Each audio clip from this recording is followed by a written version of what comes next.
Hey guys, welcome back to the second story of the Illustrated Man. This one's called Kaleidoscope, and it's more of it takes place in space. So, For real. this is Smitty's very niche topic, so Yeah, it's my he's going to favorite. take control of the story. Am I? Yes. Oh, okay. Well, their tin can rocket cracks in half, and a bunch of astronauts basically spill into space. And I feel like you should talk about this more. Okay. Yeah. Okay. So it's kind of going over their final moment, I guess. They're just floating in space. They can't really get back into the ship. There's no ship to really get back on into anyway. So they're just kind of guys being guys, like, hey, I hate you, man. Boys being boys. I hate you, man. I've always been jealous of you, man. Let's hug it out, man. Oh, it's too late, man. Basically, that's this whole story, but It is. It's kind of touching in a way. yeah, it's kind of a big old reflection of taking life for granted. I want what you had, and those are my dreams. You were living my dream, and you were living, and somebody else is living the life, I guess, and kind of makes you think about life and death. And one of the guys says, like, oh, it feels like he already did die, kind of thing, so it's just a big ol' A guy was like, hey, this guy he's jealous about, if we're both having our end like this, does it really matter that you did everything I wanted to do your whole life and I didn't? And the guy's like, yeah, there is a difference between us still. Even though we're both going to die, I have the memories of those things I did and you don't. So yeah, it casts a light. So he was spiteful, and he just has come to the realization that he didn't live his life the way he wanted to. And death can come any minute to anyone. Mm-hmm. And these guys, they just got a really sucky death. I think it's not bad. I think it's kind of bad.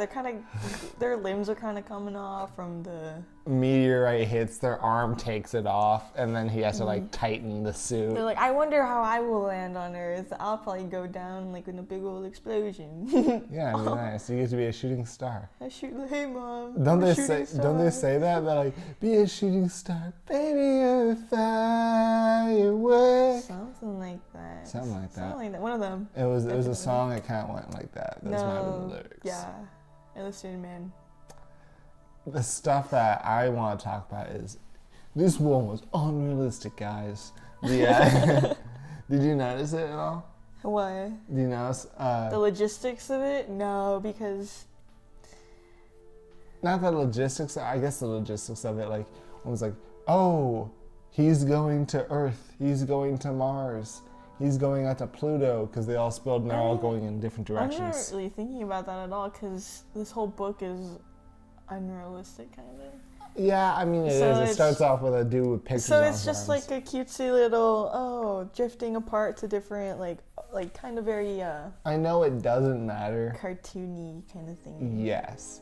I understand that it doesn't matter all too much. It's But to the science nerds out to there. the science nerds out there. It's so if- unrealistic. If you are in a rocket ship and you guys are on a trajectory and then your rocket ship explodes, you guys are still on that same trajectory. You might be going apart from each other at 1 or 2 meters per second, but you're not. One of you isn't going to end up on the moon and one of you isn't going to end up on Earth. You guys are going to the same place.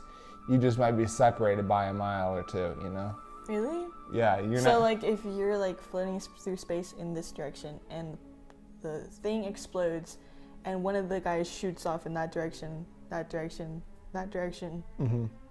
how would they still end up in the same spot? Well, because if you're orbiting at a few thousand meters per second, and you need 1,000 more meters per second to reach the moon, you having your rocket explode and you getting thrown off 1 or 2 meters per second, that's going to add up to about a few miles after an hour.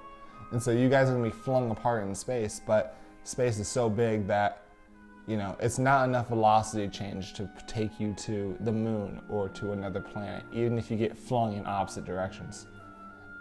I'm guessing this is when they're leaving Earth. I'm guessing that if their rocket blows up while they're trying to reach orbit, they're all coming back down on Earth. They're just coming back split apart from one another. Anyway, That Sorry to wasn't really, ruin the fun. That wasn't really part of the story. It was still- Kaleidoscope. Why is it called Kaleidoscope? Well, that's what they said it looked like. They said it. And that was my favorite part. This was my favorite part.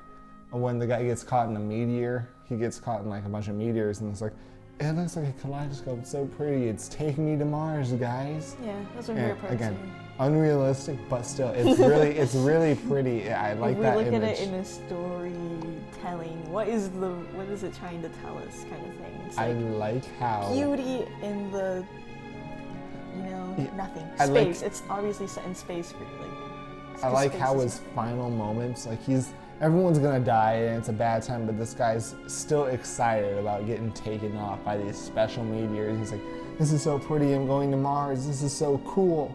And it's very touching to have that, even though it's everyone's final moments. And everyone's like, oh, we'll see ya, have fun.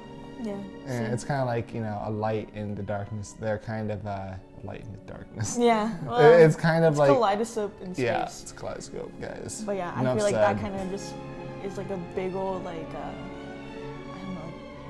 That little part is like basically what the whole story is like, because while he's looking at the happy thing, like the good part of the whole negative situation, everybody else is talking about their life, and they're like, oh well, why didn't you look at your life in a good way?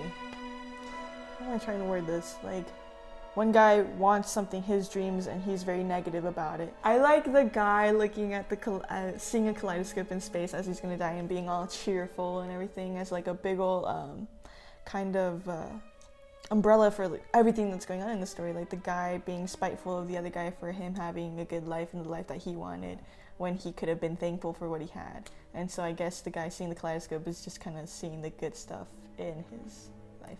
That light in So the that's darkness, guys. That's why I thought the name Kaleidoscope was such a fitting title for the whole story, because it's kind of picking apart each other's lives, and should you be grateful for this? Shouldn't you? I saw a kaleidoscope as like, when you look through a kaleidoscope, it's a bunch of shapes and it's all messy. Yeah. And everyone's getting flung everywhere in space. Anyway, that's how I saw the kaleidoscope. But I mean, I guess you saw it differently. You saw it in the wrong way. Yeah, you're right. I actually co-wrote this book with... Ray Bradbury. Yeah. I thought you'd know who you wrote this book with, but... Yeah, Fahrenheit 451. I was actually... What was the unit of measurement? Anyway. So that was that story. I liked it.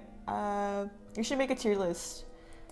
Ooh. We can tier list of our favorite stories, and then we'll take your guys' reactions. I want your favorite stories. Give us your guys' analysis. Like, what did you guys take out of each story? Because I feel like I'm kind of taking out different things than what Trevor's thinking about. I'm thinking more about the life man kind of area, and Trevor's taking apart the logistics and the sciencey. The sciencey. So let us know. Anyway, next story. Chapter